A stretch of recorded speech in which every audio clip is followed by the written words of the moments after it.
that you can get if you are and do come to a Nashville Sounds game and you're thinking about it. Directly behind me is a fantastic mural of the Elite Giants, which was a Negro League baseball team. They played at Sulphurdale right here, as well as they eventually were obviously in the Negro Leagues, the Southern Negro Leagues, and many different aspects of what is the history of baseball here in Nashville. So instead of showing off the scoreboard or the city skyline or anything like that, I wanted to show you this directly behind me, because these murals are throughout the entire stadium in the suites.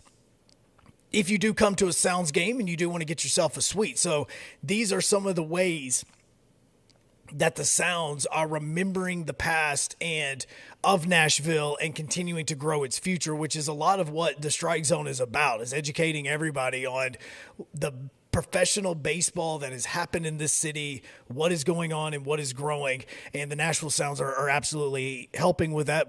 Heck, just by letting us broadcast here every single week. So we absolutely appreciate that. Make sure that you follow us on Twitter, and mainly me. I like talking to people.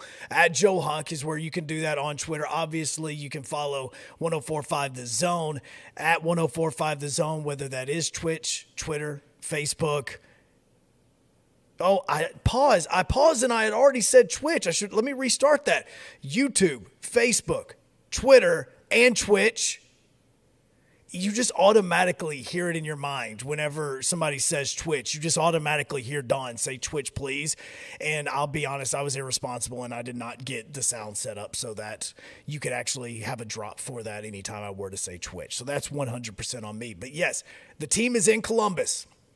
They played back-to-back games Sunday into Monday, because the rule with minor league baseball is you will get either a July 3rd or a July 4th at home, so you can do fireworks and you can celebrate Independence Day. So the Sounds had July 3rd at home, so they turn around and they make sure that they have July 4th at home. Now, that's going to create some scheduling issues coming up in the next few weeks, because the Sounds are going to go on the road for about 14 days straight, and so it's going to be a little bit unique. There's an all-star break that's going to be coming up as well, so we'll hit on more of that as we get going. But right now, they're playing in Columbus, matter of fact, as we speak, and you have been subjected, I say subjected like it's a negative term, going into Wednesday night, they were on a 4-game winning streak.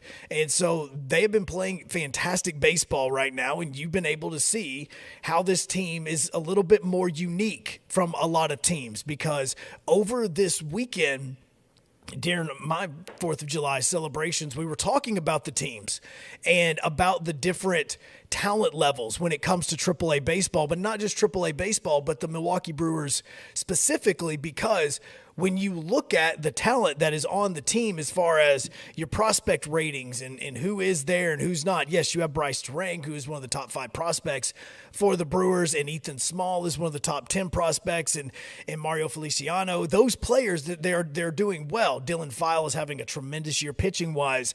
But when you look around at the other teams that are in the Independence League and the International League, I should say, not Independence League, but in the International League, they do not have the talent that a lot of the other teams have. And Columbus is a perfect example of that, because the Sounds are leading the division. They're leading AAA baseball right now with the best record. But the other thing is they're doing it with players that, from a rating standpoint, and the prospect ratings get updated periodically. And Jonathan Mayo is going to be joining us here in just a few seconds. He's one of the people that do that for MLB.com, is he updates your rating system when it comes to not only the prospects that are coming out of high school and college for the MLB Draft, but he also does it for the players that are in the minor league system. And some players for the Milwaukee Brewers have made that top 100 list. Some have moved up. One has just skyrocketed up, and he's probably going to be in Nashville potentially by the end of the season. But I mentioned the number 4 prospect, the number 7 prospect, but then you have your number 20, 22, and 24 prospect. That's what the Brewers currently have. Now, you look at the team that they're playing tonight, matter of fact, right now, which is the Columbus Clippers, who are the AAA affiliate of the Cleveland Guardians. Just on the AAA team alone, they have the number 3 prospect, the number 5, the number 7, the number 8, the number 12, the number 15, the number 18, the number 21, the number 27, the number 29. All of those players are on the Columbus Clippers, yet they're not the ones with the best record in the International League. It's the Nashville Sounds. So when I'm talking to some of my relatives who all of us played baseball throughout high school, through college, and some even play professionally, some are now coaches for high school teams.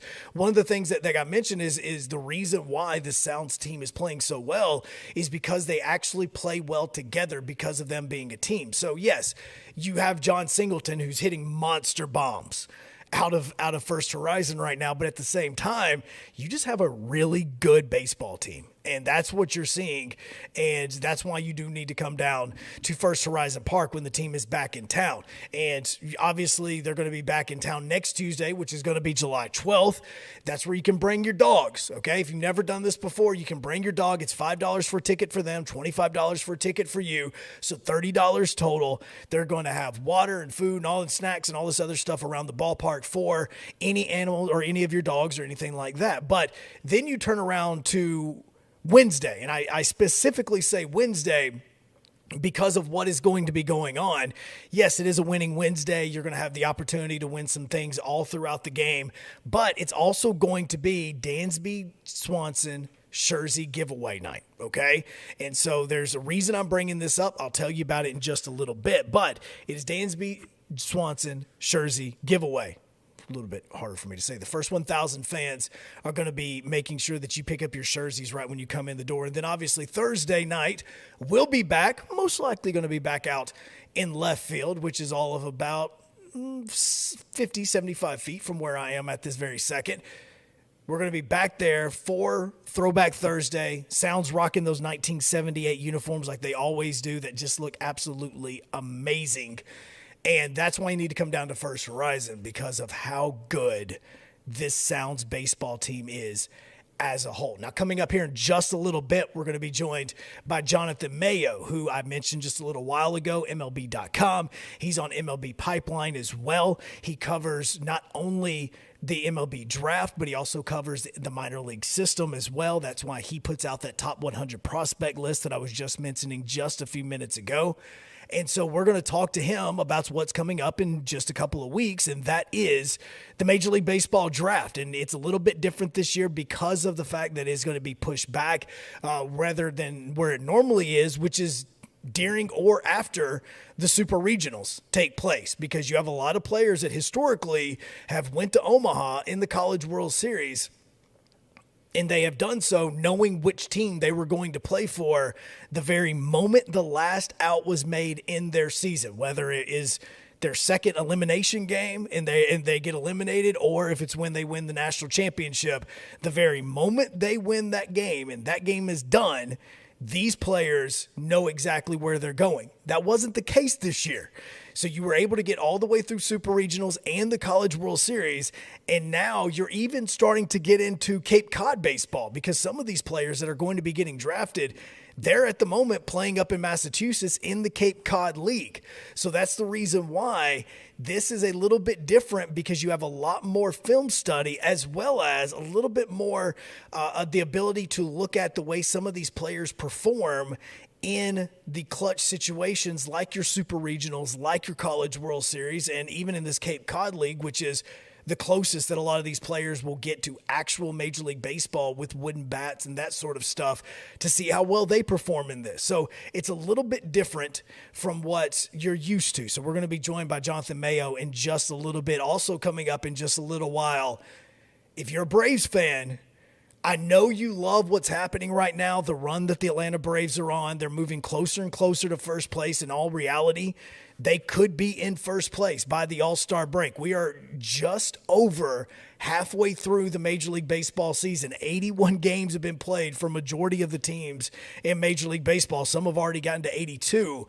But we start looking at what's happened in that first half with one player specifically. But first, we're joined right now by Jonathan Mayo. If you do not subscribe and listen to MLB Pipeline, you absolutely should, because over the last few weeks, he's been hitting on a particular person that is going to get talked about a lot more in the next few weeks. And so, Jonathan, before we get to the Tennessee Vols players that are currently in the draft and everything else that's going on, let's start with the question that you said on your podcast a few weeks ago that you guys continue to get asked about, and that is Kumar Rocker. And it is the news about earlier this week. He had the shoulder surgery. So what does this mean for him coming up in the draft?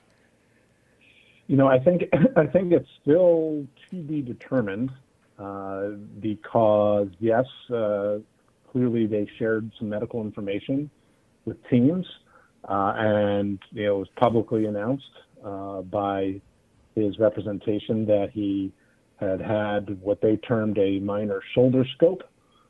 And I think it's going to come down to comfort level for teams. Do they agree with that assessment? Even a minor scope is still the shoulder. So there are going to be some concerns there. And, it's really going to come down to a team that feels comfortable enough with what they're seeing to take him. I do feel a little more confident that he will likely go somewhere in the first round. I think I put him in my last mock draft in the comp round in the 31 to 39 range, but I think he probably goes somewhere in the top 30 with a team that feels comfortable enough to roll the dice based on how talented he is. Well, and does this justify what happened last season with the Mets and them giving the offer of $0 to him? Because a lot of people question that, and now we hear all this news about him a couple of weeks beforehand. Does that change the perspective? I think it justifies their concern. I don't know about offering $0. That I still don't completely understand. That part of it, because I think that it's interesting. Had he participated in Major League Baseball's MRI program, and this had been flagged, then they would have had to offer him, I think, 40% of what the bonus was. Now, chances are he wouldn't have taken it, although you don't know. But it would have at least given him the option. And in this case, it was a little bit strange that they just didn't offer him anything, and so he had no course of action other than what he's doing right now. I mean, he could have gone back to Vanderbilt, obviously, but to re-enter the draft was his only course of action. So, without actually seeing the medical report or talking to someone about it, it's all been conjecture anyway. And when it has to do with someone's arm health, I hesitate to sort of draw too many conclusions. Right, and he's pitched in 5 games so far for Tri-City and the Valley Cats, and so it's not like he's been horrible there or anything like that. He's actually been amazing. He's got a sub-2 ERA. I know you guys talked about on the pipeline about how great his velocity's been, how well his breaking ball has looked. Has all of that itself been what has put him in the first round for you? Well, it certainly helps. I think there were the two things that people wanted to see. They wanted to see him pitch, see if there was any impact for these supposed issues with his shoulder and elbow, and they wanted to see some medical reports, because he could go out and pitch in what's really a very controlled environment, in indie ball, a few innings at a time. It's not the highest level of competition he's going to face. And if he just did that but didn't share any medical information, then we're right back where we were a year ago, with even less data in terms of how he looked on the mound, because, at least at Vanderbilt, he was a little bit up and down, but, some of that's to be expected after the shutdown year. There were a lot more innings. Right. So at least that was somewhat understandable. In this case, this is a very small sample size, but teams wanted to see what it looked like. The stuff has looked very good. I think the same questions probably remain, just putting the injury stuff aside, about overall command, which plagued him at times. That there was a belief that once he got into the pro game, he would, learn and be able to corral that especially the breaking ball. The breaking ball is a ridiculous pitch, Right. but the chase rate was so high in college because college hitters couldn't lay off of it. When he gets into the pro game, he's got to throw that slider for strikes. And that's the thing that people need to see, along with the development of the third pitch, which he didn't need a whole lot of, but most people believe he has. So I think it answers some of the questions. There's going to be a rolling of the dice no matter what. Right. And so that's why it's so hard to figure out where exactly he belongs. Jonathan Mayo joining us right now from MLB Pipeline. In fact, they just put out a brand new top 100 prospect list that we're going to ask him about here in just a little bit, because it involves some players that are going to be right here at First Horizon Park coming up and maybe by the end of the season. But with the draft coming up, the question that is going to be asked a lot of times, because some people don't understand how this draft in the Major League Baseball draft is different from other drafts, where in the NFL you're looking for a guy to change your franchise right now. That can be the same thing in the NBA. But Major League Baseball drafts are a little bit different. With the teams that you've talked to, how do they strategize when it comes time for them to be on the clock?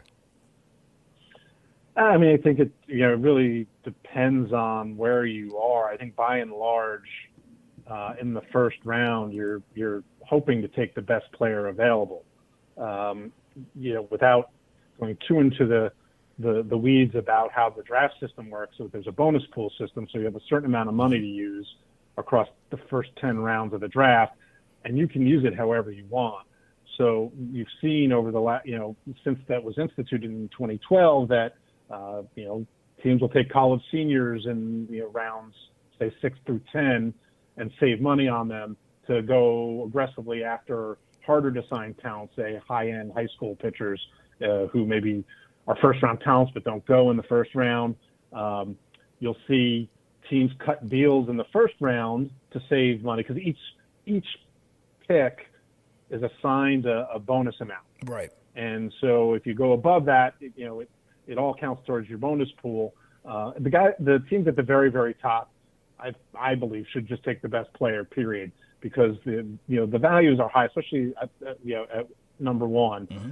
That's such a high amount. The Baltimore Orioles have a very large bonus pool. They could take the best guy, sign him for close to what that slot value is, and still have enough money to be aggressive a little bit later on.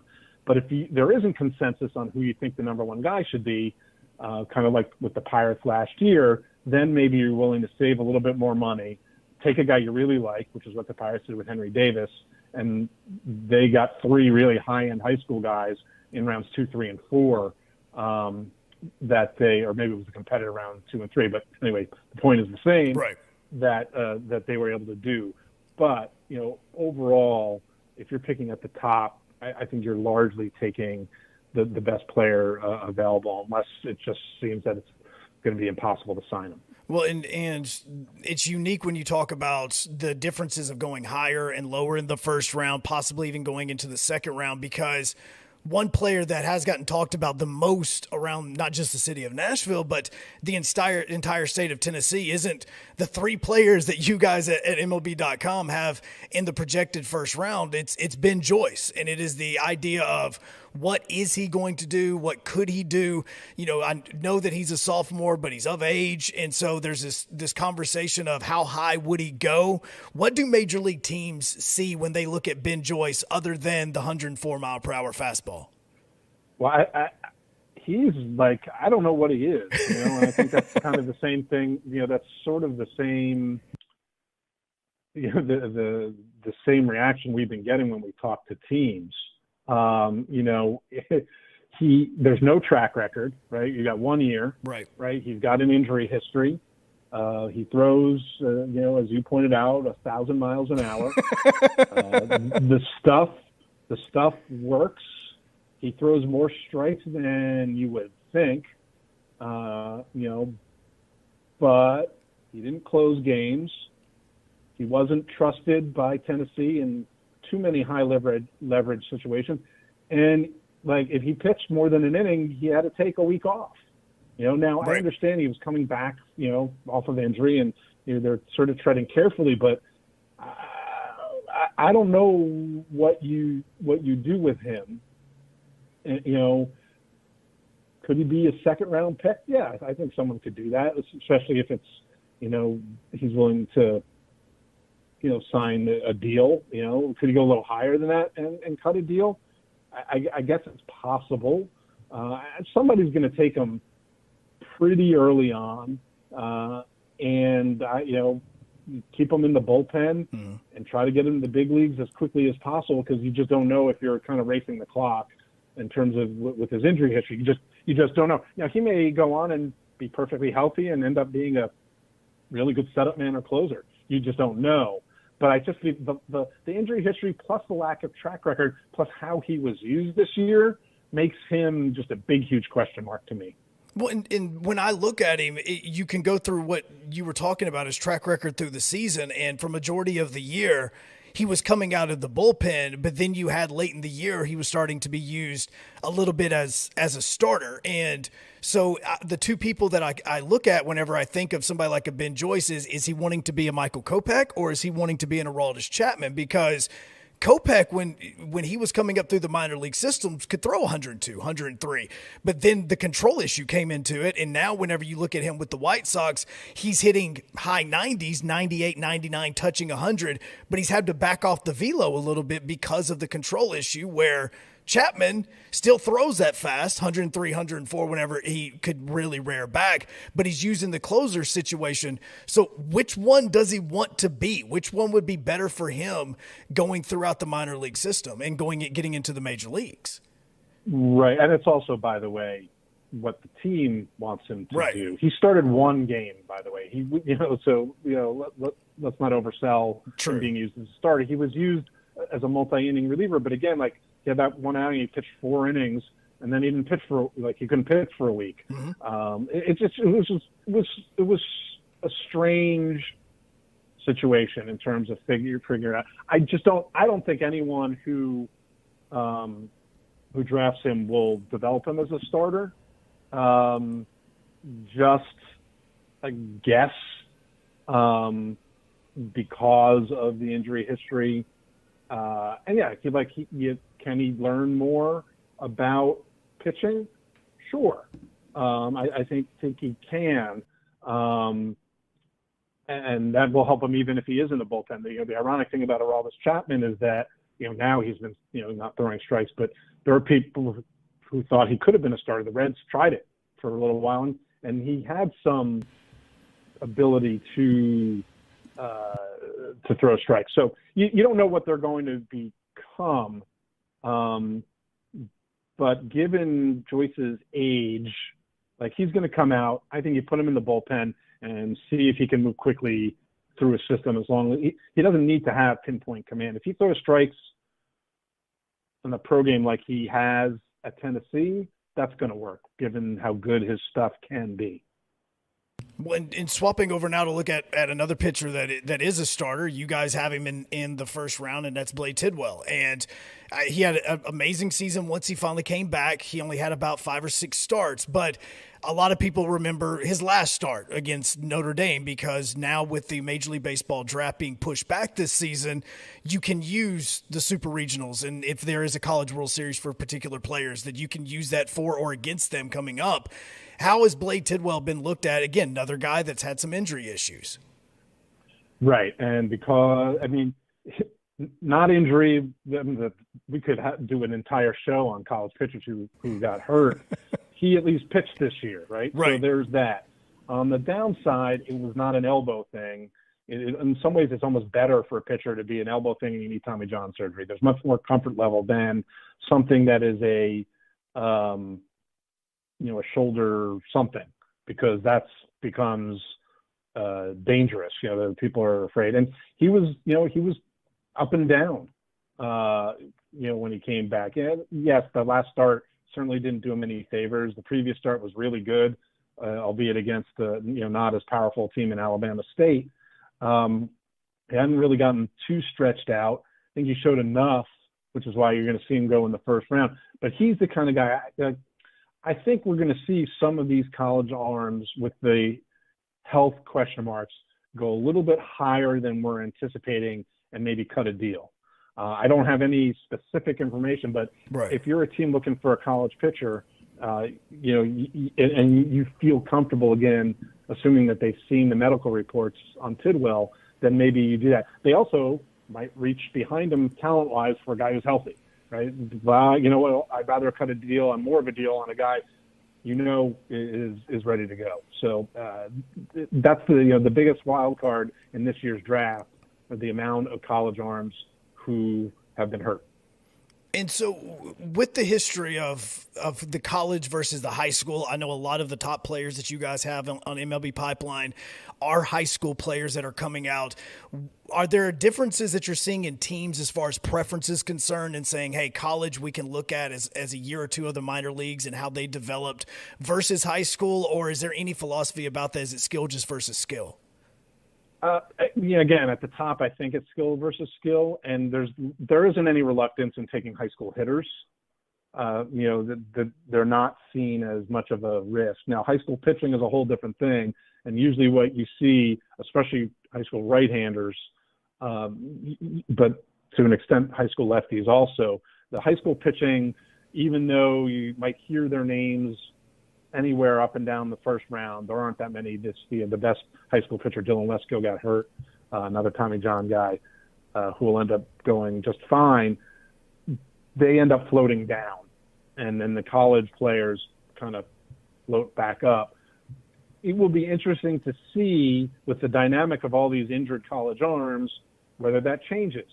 If you decide that you really want pitching in the first round, this year, it gets a little tricky to avoid some of those high school arms. So I don't know if that means there will be more high school pitching taken in the first round, because there aren't a ton of high school first round caliber players. Just like a trio of lefties, and maybe Dylan Lesko, who's hurt, and then Brock Porter, who's from Michigan. Those are the two right-handers. So, and then Jacob Miller is from Ohio, is another guy whose name is sort of floating into the first round. So there aren't that many. So it's another where that the wild card of the injured college pitching will come into play, where teams normally would be reluctant and be like, okay, we're going to go after the safe college arm, but there aren't as many to choose from. Jonathan Mayo joins us right now from MLB Pipeline. You can follow him on Twitter at Jonathan Mayo. Of course, make sure that you go subscribe to MLB Pipeline as well. It's a fantastic podcast that they put out, and it keeps you up to date on everything going on, not just in college, but also in the minor leagues. And those worlds kind of collide with the next guy I want to ask you about, because Tennessee and the state of Tennessee, if you're a Vols fan, you absolutely love Drew Gilbert. He's an emotional guy. He had that amazing moment last year in the regionals that basically put him in Tennessee Vol history for what could be the next 20 to 30 or even 40 years. But at the same time, he's an emotional player. He does play in the outfield. He is a top 30 player for you guys, or top 35 player for you guys. And you guys actually in your last mock draft have him getting drafted by the Brewers, which is the reason I bring it up, because of where I'm at First Horizon. If he progresses through the system at some point in time, he'll be back in the state of Tennessee if this were to happen. What do you guys like about a player like Drew? Well, I mean, pure performance-wise, always, we were talking about, college guys floating up. College hitters who perform end up moving up. When they perform in a conference like the SEC, even more so. And it's not just like, well, he got a lot of hits, right? He impacted the ball.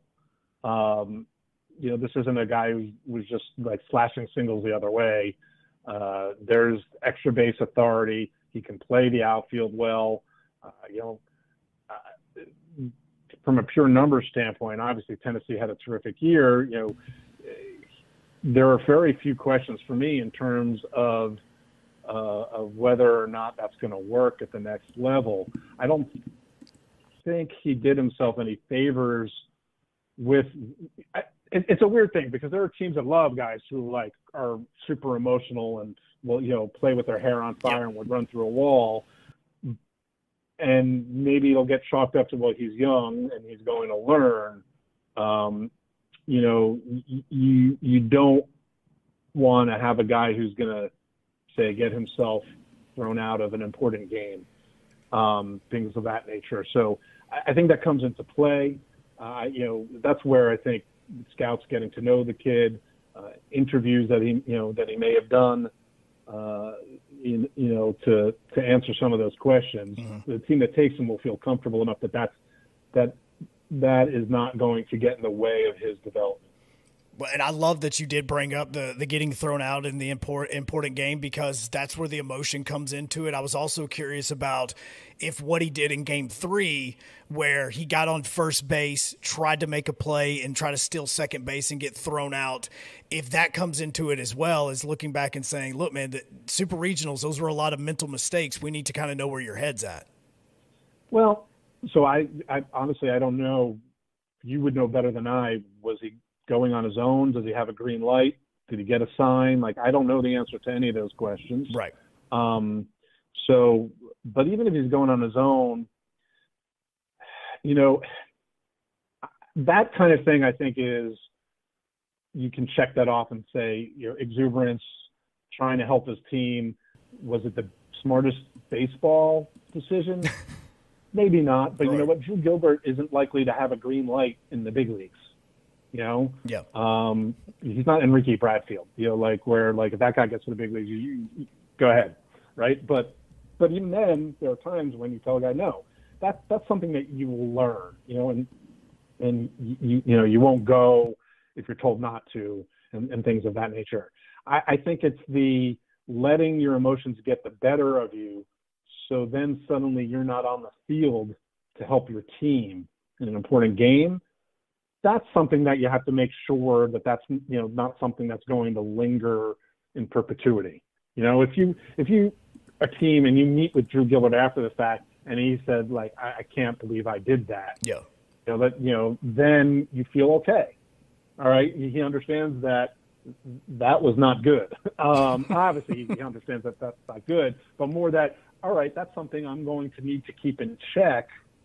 Because there have been plenty of guys who make it to the big leagues and have long careers who had that kind of personality. I lived in New York a long time, and Paul O'Neill was constantly right on that edge, but largely didn't step over that edge, even if it drove opponents crazy that he was slamming his bat and all those kinds of things. But he didn't get himself thrown out of games. He kept himself on the field. So he was a guy who wore his heart on his sleeve, but more often than not, didn't let it get the better of him. So I think there's kind of a balance that you can probably, strike. Well, and I'm glad you mentioned Enrique, because there's Vanderbilt people that are watching this right now going, why hasn't he asked about any Vanderbilt? Well, first off, Enrique isn't eligible till next season, if I believe that's correct. Exactly. There's correct. Two other Vanderbilt players that I'm going to ask Jonathan about before we wrap up, but they're a little bit further down the list of their top 100 players. And so the last Vol I do want to ask you about is Jordan Beck, and obviously a lot of people can see his power. You see his arm and his ability to play the right field or the outfield position in general. You guys have him as a top 25 pick as well. And so it's a unique situation for him because of how well this team has performed. I mean, look, I just asked you about other players, Blade, Ben Joyce, as well as Drew, and we haven't even gotten to Jordan yet, and he could arguably be the best player off that Vols team that's going in the draft. Yeah, and the first one to go because of that power. I think there's some concern. You worry about the swing and miss a little bit, although that's kind of a part of the game right now. I think you don't love the fact that he hit, 240-something in conference play. Right. Where you presumably, the competition got better. So he's not without hickeys, as they say. I think the strikeout rate and the pitch recognition, things like that, you're going to worry about a little bit. Like I said, in today's game, you think you're willing to live with it. I think both myself and my colleague Jim Callis have frequently had him going to the Red Sox because of the all too fun Hunter Renfroe comp. Right. And the fact that the Red Sox drafted Beck out of high school. So I think that's, he belongs somewhere probably in that back end of the first round. But, if he dropped into the comp round, that doesn't mean that somehow something went terribly wrong. The draft can change in a heartbeat if someone up top doesn't go where you think, and then it drives people down. And then suddenly a team like the Red Sox didn't think college hitter X was going to get to them, and then he's there. So then Beck goes down a little bit further, perhaps because of the swing and miss concerns. Well, and that's where we kind of flip over with Vanderbilt as well, because so much attention has been made about this Vols team and the players that we've just talked about that could be going in the first and second round. And so, Enrique is the one that has lit up this entire city of Nashville, talking about his speed and obviously stealing home plate and how that went viral and everything that he's done. But as far as the draft eligible players that are going to be here, you have two that are in the top 100 for the history of Vanderbilt baseball. Is this an off year when it comes to talking about Vanderbilt players going in the draft, or do we look at it that way because of the Vols that are going into the draft? Yeah, I mean, you can speak to what Tennessee is talking about probably much, much better than I can. But yes, overall, I do think that this is not a typical Vanderbilt. You're right. Without looking at their draft history, it can be somewhat cyclical. It's weird to not have a pitcher to talk about. I feel like that's usually, where we are. And obviously they've had the Dansby Swansons of the world. But I think, a combination of just not having that talent, some guys coming, in the future, and guys who we thought might be very good, who didn't perform, dropping way down on our list, all sort of contributes to that. But yeah, a down year for Vanderbilt for sure in terms of draft eligible prospects. Well, and it doesn't mean that Spencer Jones isn't good. He's got a left-handed bat, left-handed arm. He's extremely solid, but at the same time, you're talking, is he a second-round guy, a third-round guy? I know you guys have him as number 51 in your prospect list, but what do teams look at for him? Yeah, listen, if he went in the back end of the first round, it wouldn't surprise us. His name has come up, again, as a guy who performed in the SEC. He's coming off of a very good year. Again, I think there are the concerns about swing and miss and how that will translate at the next level. But, we're talking about a huge left-handed bat with tremendous power potential. So I think the sort of market for him probably starts in that, right around where we were talking about for Beck and Gilbert, in that 25 range. He could go in that comp round. He could go in the second round. But I think sometime, at some point on day one of the draft, and we're going through the first two rounds this year, I think he's going to hear his name called.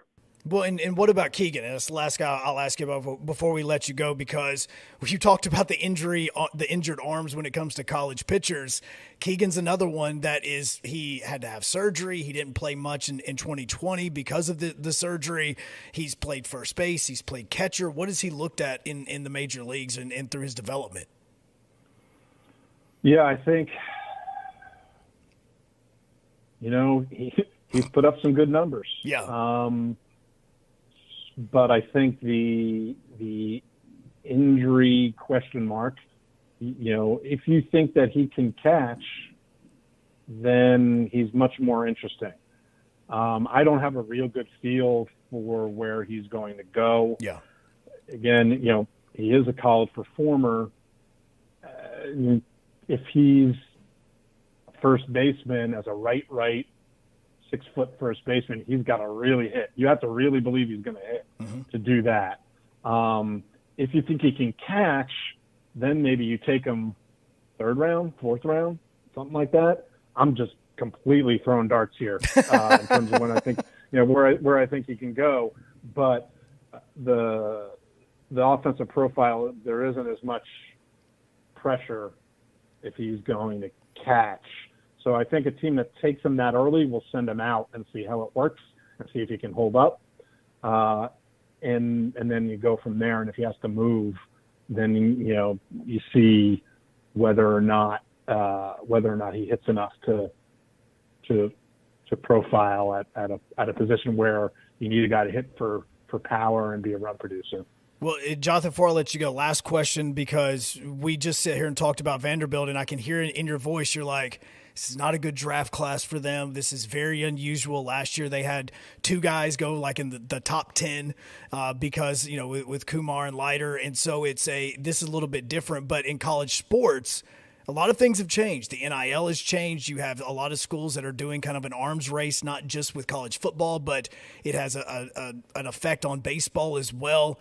Is there a potential that Vanderbilt could be getting caught up in this, where they're not doing what the other schools are that could potentially continue the tradition at Vanderbilt? No, I wouldn't go that far. Okay. I mean, Tim Corbin's been doing this a long time. He's got good recruiters. It's Vanderbilt. I'm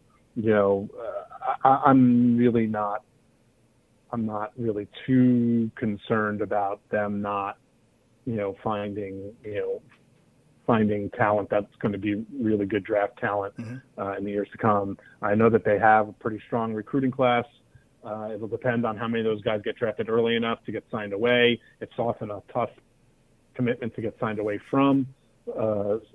So I'm not overly concerned. I think this is more an exception rather than a new rule. Gotcha. Well, and that's the reason why I ask. And I appreciate you joining us on the Strike Zone and helping us with this, because you've got a lot of people in the state of Tennessee that are growing into huge baseball fans because of what the Vols are doing and how Vanderbilt's been doing, and the potential of what may or may not happen in the city of Nashville in the next 5 to 10 years. So we absolutely appreciate you. I'd love to have you on again to actually talk about some of the things that happened at First Horizon. I know you guys just put out a top 100 prospects list. There's some players on there for the Brewers that are going to be coming up to the Sounds eventually. But, I just really appreciate you hopping on and joining us, sir.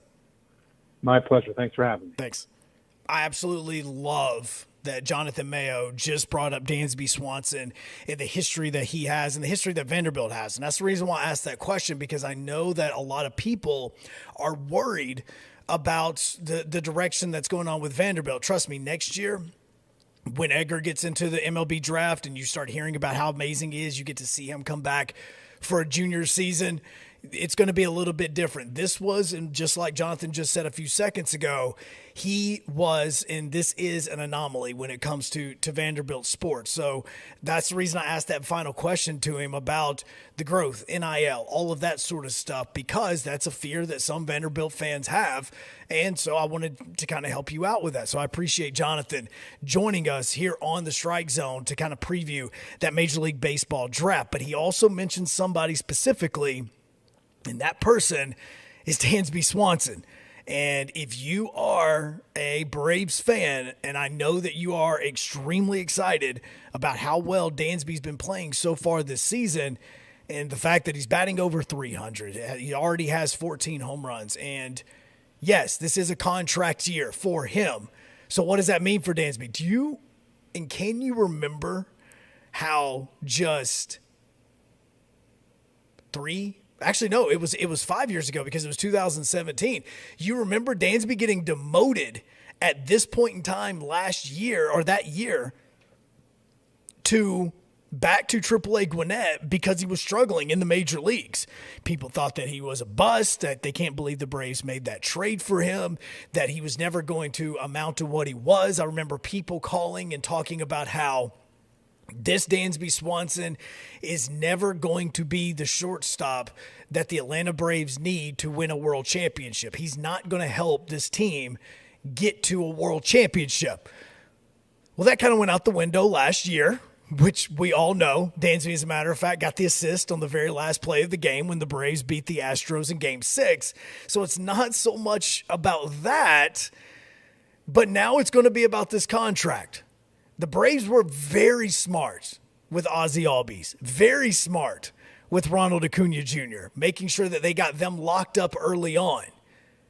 Alex Anthopoulos has not made too many mistakes when it comes to bringing players on. Even Charlie Morton, which at the moment he doesn't have the worst ERA of a starting pitcher, but he also doesn't have the best. I mean, that's just because Ian Anderson has done well. I know that he won on Tuesday night, but still, he hasn't been pitching very well. Everybody that Alex Anthopoulos has brought on or made a deal with, it has worked out so far for the Braves. We all know and remember Jacques Peterson, Jorge Soler, and Eddie Rosario. He's finally back in the lineup. So we all remember all the good stuff with that. But now is going to be a point in time where if you are Alex, what do you do about Dansby Swanson? No, I'm not saying that the Braves need to trade him before the trade deadline. I'm definitely not saying that because they're a first-place team. Dansby Swanson's playing amazing. He's part of the reason why this team has made the run that he has and that they have. But now you've got to look at this contract, okay? And that's where this is going to be because after this year, he is an unrestricted free agent. So let me ask you, what do you think the Braves are going to do with Dansby? Because your initial thought is, oh, well, I mean, if you're talking about Dansby Swanson and what he's doing for the team, then absolutely that they need to re-sign him. Well, there's a major problem with this. And I'm only saying this because of how well Dansby is playing right now. And I emphasize this because when you look at the stats, okay, whether it's your historic stats where you're talking about batting average, you're talking about home runs, you're talking about RBIs, you don't just compare it to all of Major League Baseball. You compare it to other shortstops. If you compare Dansby Swanson right now to other shortstops in Major League Baseball, he is one of the top 3 shortstops in the game, okay?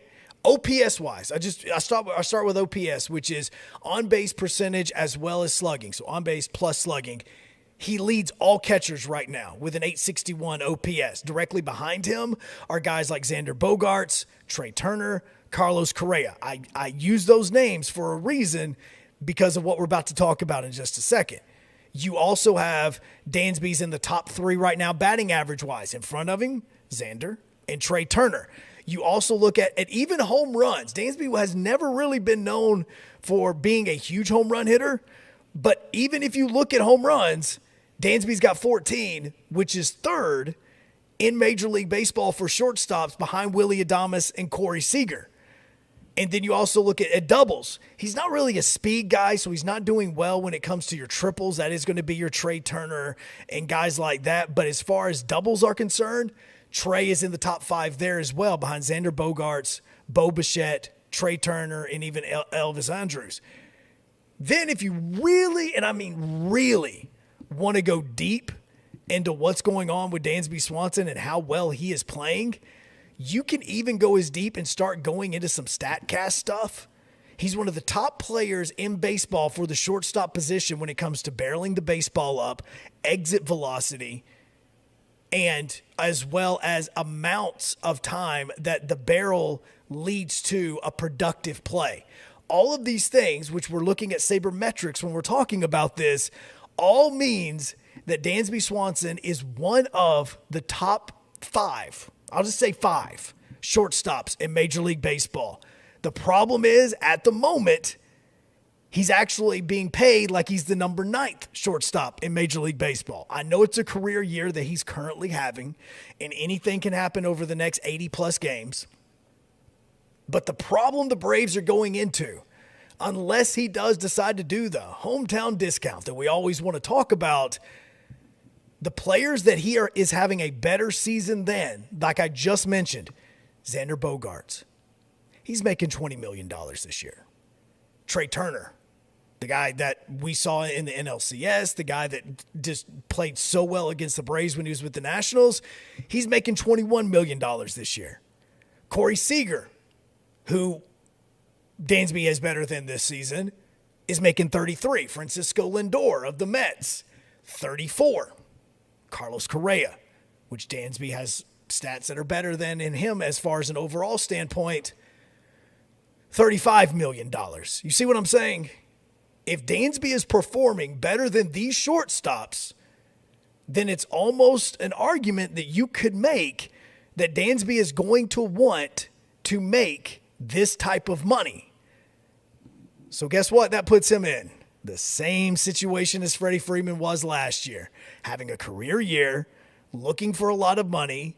Yes, you can make the connection of the agencies are still the same, but at the same time, What are you going to think about Dansby Swanson? Because I know that Braves fans want to remember 2017, but you can't remember 2017 without also remembering what he did last year and what he's currently doing and the way that he's currently playing. Yes, players play better in contract years because they have to figure out a way to show their worth.